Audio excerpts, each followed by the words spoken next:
Siamo con il sindaco di Moriago della Battaglia, oggi è una giornata importante, cosa può dirci di questa inaugurazione? È giustamente molto importante per la comunità di Moriago. Diciamo, questi due interventi sono stati inseriti come priorità nel programma amministrativo del nostro mandato. Ci siamo riusciti in circa 15 mesi a mettere a norma sia la scuola media che la scuola elementare, compresa la palestra, quindi sicuramente è una giornata importante e con grande soddisfazione per noi, ma penso per tutti i cittadini. Ottimi risultati, è stato fatto un grande lavoro? È sicuramente un importante lavoro perché entrambe le scuole dovevano essere messe a norma e una di queste, la scuola media, ha avuto anche degli importanti interventi anche invasivi, quindi sicuramente lavori difficili e nello stesso tempo importanti.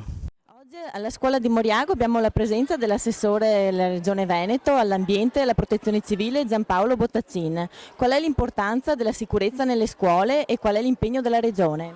È un'importanza fondamentale non solo nelle scuole, ma la Regione ha come priorità la messa in sicurezza di tutto il Veneto. Abbiamo un piano da 3 miliardi e mezzo di euro, purtroppo facciamo i conti con i tagli quotidiani del governo centrale.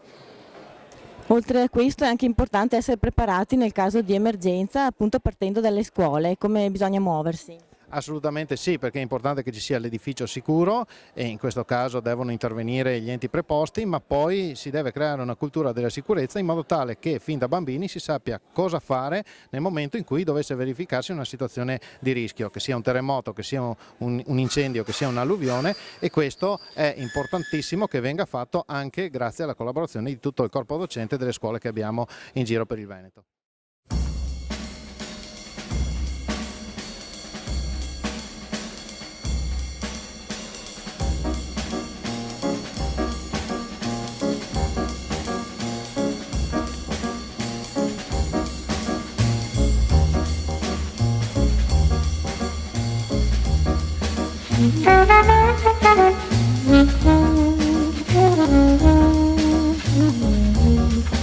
Thank you.